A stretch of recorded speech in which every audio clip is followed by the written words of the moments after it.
For many years, the girl sat alone on the same rock near the edge of the broken cliff.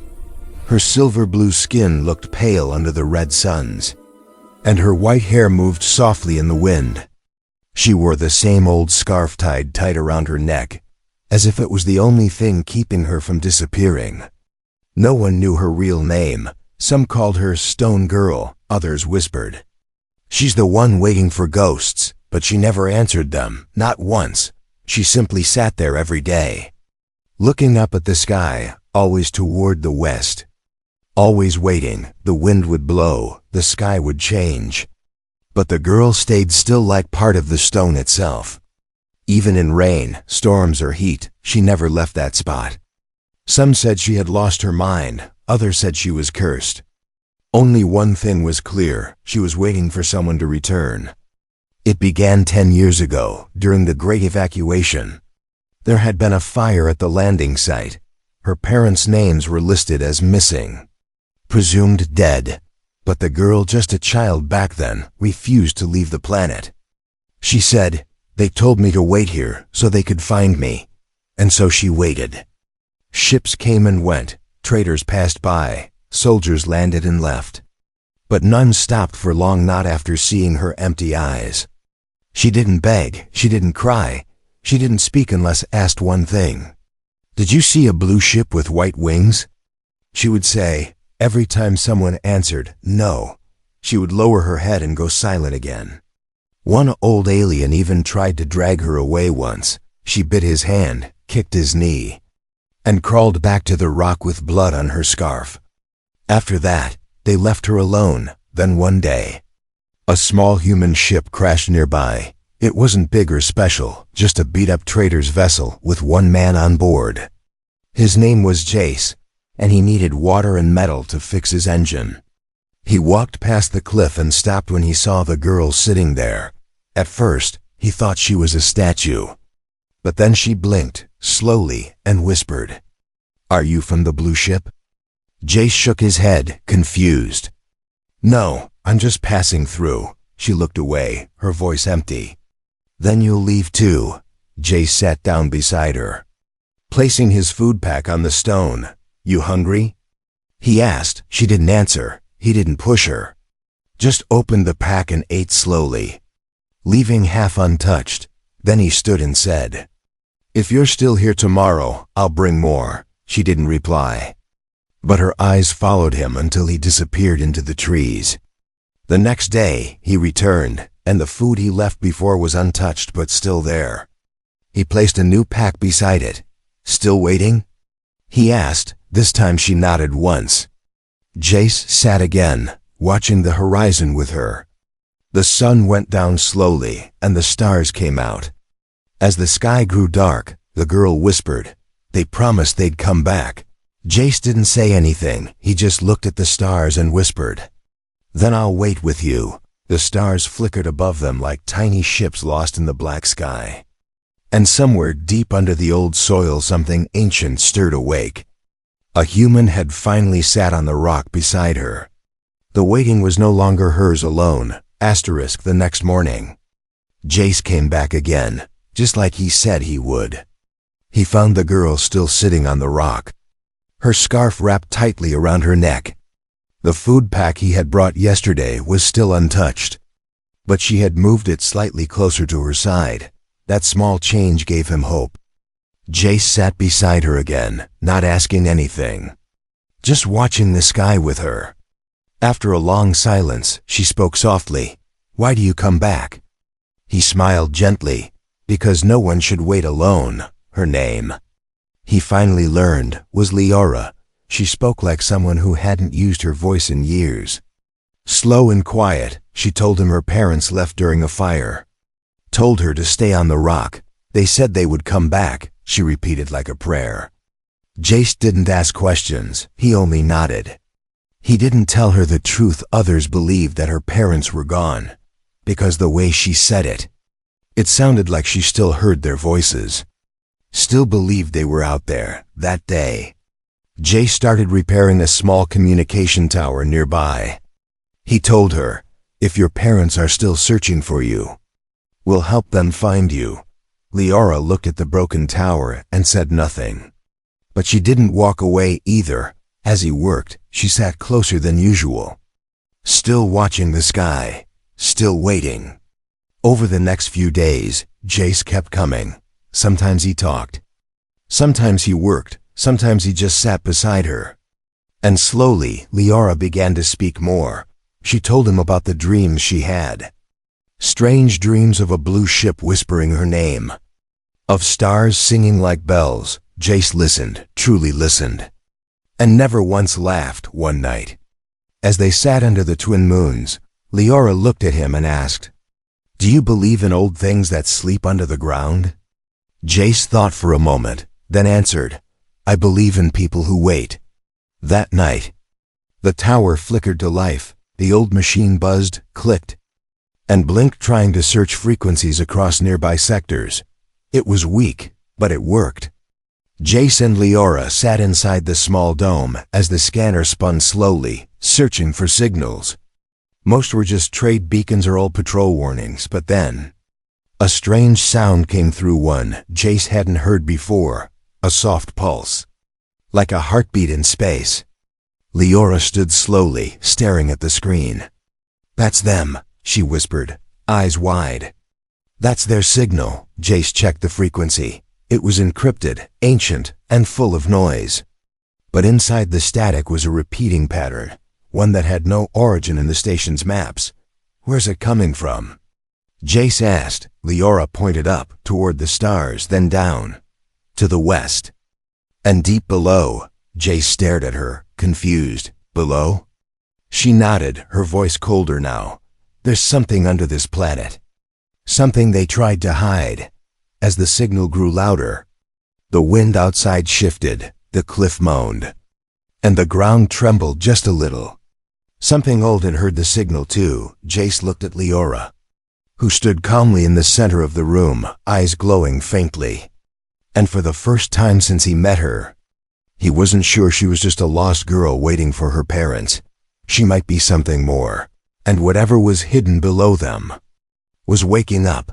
For the first time in years, the air around the cliff felt different.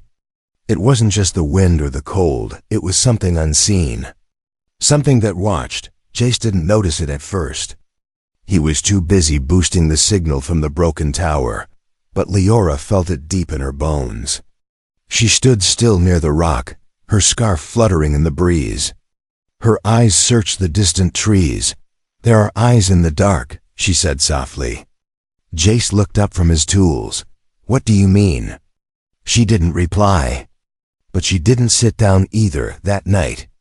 Jace set up motion sensors around the cliff, just in case, and the next morning, when he checked the data, his heart jumped. Something had moved near them. Silently, quickly, no footprints, no scent. Just flickers of heat, like someone or something was circling them without getting close. "Could be animals," he muttered. But his voice wasn't sure, and Liara only said, "They've always been watching. But now they're coming closer." That evening, the scanner caught another pulse from the strange signal. It was stronger now, like a call reaching out, but this time something answered it. A second pulse, darker, colder, echoed back from the edge of the system. Jace frowned. "That's not your parents." Liara stared at the screen. "No," she whispered. "That's them. The ones who tried to take the ship." Jace didn't know what she meant, but as the signal repeated, he saw it. It wasn't a beacon, it was a warning. An ancient voice buried in static. "The key has been activated." "What key?" Jace asked. Liara slowly turned her head. "The one inside me." Silence hung between them. Jace had no words, he just stared at her. She looked like a child, fragile and small. But now he saw something in her eyes, not fear, but knowing.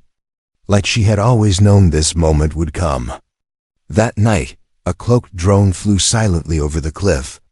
Jace's sensors picked it up, barely a black shadow that hummed above the wind. He grabbed his pulse rifle and fired. It exploded mid-air, falling into pieces like glass. But it was too late. Someone had seen them, had locked onto Liara's position. "They found me." she said quietly. Jace turned toward her. Who are they? Who are you, Leora? She didn't answer. She only stepped back toward the rock and placed her hand on it. The stone glowed faintly beneath her fingers. Lines of ancient energy lit up like veins across the ground. Jace stumbled back, shocked, beneath the cliff. Something massive was hidden deep underground, asleep for years, maybe centuries. And Leora had just awakened it, above them. A strange humming began in the sky, far away. But coming closer, engines that didn't belong to traders or patrols. They belonged to hunters, and they were coming for her. Jace checked his ship's systems. They were still half broken. He didn't know if they could escape, but one thing was clear. Leora was no ordinary girl. She was the key to something powerful, and the shadows had waited long enough. Jace had seen many strange things across the stars. But nothing prepared him for this. The way the ground glowed under Leora's hand. The way ancient lines of light crawled like veins across the stone. And most of all, the look on her face, calm. Like she had been waiting for this all along. They stood in silence as the last light of the sun vanished behind the mountains. And the sky filled with stars that blinked like watching eyes. Jace's pulse was racing. Leora, he said carefully, what is under us? She turned slowly toward him. My family's promise, she whispered, and a door that was never meant to open. That night, Jace's old AI, named Ko, picked up something strange. It scanned Leora for medical reasons. Her breathing had become uneven, but the results were shocking. Hidden in the back of her retina was a cluster of microdata crystals. Each crystal carried encrypted information codes, locations, and a pulse-activated signal path. The AI spoke in its dry voice. Her eyes contained a star map. And a lock pattern for something old. Jace froze, staring at her glowing irises in the scanner light. She's the map, he said quietly. She's the key. Leora said nothing. She simply nodded. My parents hid the map in me before the fire, she finally said. They said I would understand when the sky called again. Jace's heart sank. All these years. She hadn't just been waiting for her parents. She had been protecting something powerful. Something others now wanted. Jace accessed the data from her eye and plotted it. The map led beyond standard trade lanes. It passed through abandoned sectors and ended near a star system labeled Uncharted Zone B7. There were no public records. No patrols, only whisper stories of a vault built by a lost civilization. Some said it held ancient technology. Others believed it was a prison. But now it was waking up. Just then, a loud beeping broke the silence. The motion sensors at the edge of the canyon had triggered. Something or someone was approaching fast. Jace grabbed his rifle and pulled Leora behind him. The scanner showed 4 fast-moving heat signatures drones. Military grade. Silent and armed. Inside the ship, Jace ordered. Leora didn't argue. She climbed aboard as the engines flickered with weak power. Jace fired at the first drone. It exploded mid-air. The others zipped around like angry insects, scanning and firing. Sparks flew as one of their lasers scraped the hull. But before they could strike again, Leora placed her hand on the ship's console. The lights turned blue, then bright white. Jace's eyes widened as the engines roared. The ship lifted faster than it ever had before. What did you do? He shouted over the noise. Leora's voice was steady. I didn't do anything, she said. The ship remembers me. As they soared into the sky, the remaining drones chased them, but one by one, they fell shut down by a pulse wave coming from the ship itself. The sky cleared, and for the first time, Leora looked down at the rock and the ruins below without fear. They'll follow us, Jace warned. I know, she said, but we're not running. We're going to the place my parents never reached. And far away, beyond the stars, a silent vault opened one eye, sensing its key was now in motion. Asterisk. The stars looked cold and endless as Jace's ship flew through the dark sector. For days, they followed the hidden star map burned into Leora's eyes. No planets, no stations, no light, only silence. Most ships would avoid this zone. It was marked as empty and dangerous. But Leora kept her eyes forward, her hands resting on the console. The ship somehow flew smoother when she touched it, like it listened to her heartbeat. Jace hadn't asked questions for a while now. He just watched, learned, and wondered who Leora really was. She looked like a child. But the ship responded to her voice. The map lived inside her. And deep in her mind were memories she never spoke out loud. Then on the 6th day, they saw it, floating in the dark between two frozen moons. Hidden by gravity fields, a giant structure, shaped like a flower made of steel and stone. It wasn't glowing, it wasn't moving. It just waited, silent and dead. Jace whispered, "Is that it?" Leora nodded once. The vault. The ship landed on a platform shaped like a ring. Dust and silence welcomed them. No guards. No traps, just old walls and air that smelled like time inside. The halls were covered with markings from a language even the AI couldn't fully translate. But Leora could. She ran her hand over one of the symbols.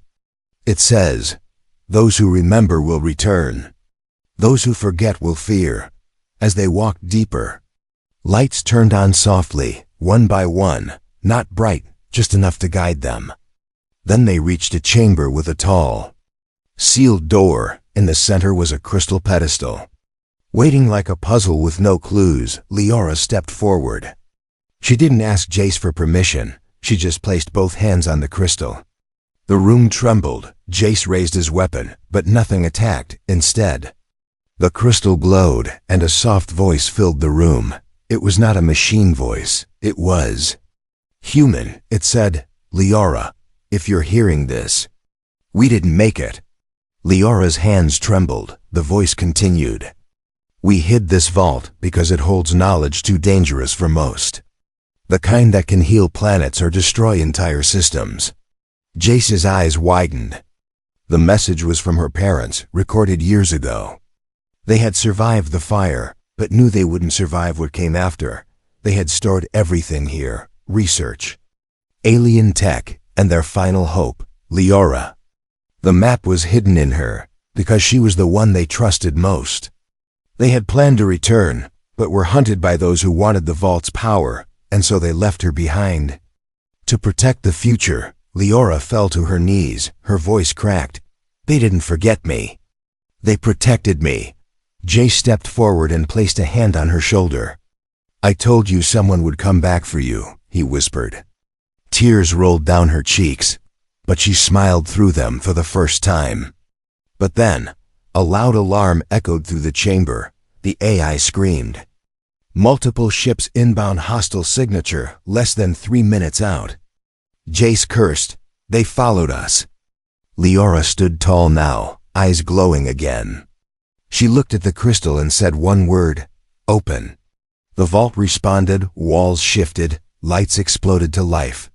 And something massive began to rise from the floor. A defense system long asleep. The girl who had waited was no longer waiting, she was remembering. And the galaxy was about to remember her. Asterisk, the vault came alive like a waking giant. Lights ran along the walls, machines groaned, and deep below, engines long forgotten began to spin. Jace stared at the rising defense system's sleek towers and rotating panels armed with plasma turrets. But even with all this, he knew it might not be enough. The scanner beeped sharply. 4 enemy ships incoming. Full weapons. No ID tags. "They're not here to talk," said Ko. The eye Jace turned to Leora, who stood at the center of the room, her scarf fluttering, her hands still on the glowing crystal. "You need to run," she whispered. "They want me." "Not you." Jace shook his head. "I don't run. Not from this. Not from them. Not when someone's still hoping." Outside, the enemy ships circled like vultures. They sent a message through static. "Hand over the girl, or be turned to ash." Jace walked out onto the platform, holding his rifle. He pressed the come button. his voice steady. "She's not alone anymore. If you want her, you'll have to go through me." There was a long pause, then laughter, and then silence, followed by fire. The enemy ships began to shoot. Laser blasts rained down like falling stars. Jace ran for cover, firing back, hitting one drone that flew too close. The vault's turrets activated, spinning and returning fire. One enemy ship exploded in flames, but 3 remained fast. Deadly ruthless, inside the vault, Leora kept her hands on the crystal. The system spoke to her in a strange tongue, but she understood it all. "I can give them pain," the vault said. "I can destroy them." "No," she answered, "just protect him." Suddenly, a bright shield surrounded the outer platform where Jace fought. The energy stopped a direct blast from vaporizing him. He looked up, breathing hard. "Thanks," he muttered, not knowing if it was Leora or the vault itself, but maybe now they were the same. One of the ships landed, and dark figures emerged. Black armor, red visors, no faces. They moved like machines. Jace ran toward them, ducking behind steel beams, firing quick and clean. He got one, then another, but he was hit in the side by a burning pulse round. He cried out, falling to one knee. Smoke rising from his jacket, blood stained the stone floor. Still, he stood again. Inside, Leora felt his pain. She closed her eyes and whispered, "Don't fall. Please don't fall." The vault's energy shifted, her emotions feeding the system. Suddenly, the ground near Jace erupted, giant arms of metal rising to smash the soldiers. Jace blinked, shocked, but didn't question it. He limped forward, still protecting the entrance, still refusing to leave. One final ship hovered above, preparing to drop a bomb that could destroy the whole vault. Leora saw it through the vault's eyes. She placed her hand on her chest, over her heart. "Remember me," she whispered to the system. "All of me." Then with a single command, she sent a wave of light up through the sky. The blast was silent, but powerful. The final ship shattered into pieces, falling like metal rain, and then stillness. Smoke drifted. Fires burned low. Jace collapsed near the doorway. Barely breathing, Leora ran to him. Falling to her knees, "I told you to run," she cried. Holding his hand, Jace smiled weakly. "And I told you I don't leave people behind." The vault stood silent again. But it had heard everything, and for the first time, it chose to protect, not because of code, but because of love. Weeks passed. The warships were gone. The sky above the dead zone was quiet again. But nothing was the same anymore. Jace lay on a medical bed inside the ship, pale but healing. His wounds were deep, but not deadly, not anymore. The vault had saved him, not with weapons this time, but with warmth. Its walls now glowed with soft light. Like a heartbeat, it had become something else. Not just a weapon, a home. Leora sat quietly beside him every day. She didn't return to the rock. She didn't stare at the sky anymore. Now she looked at him. She read books he gave her, repaired tiny wires,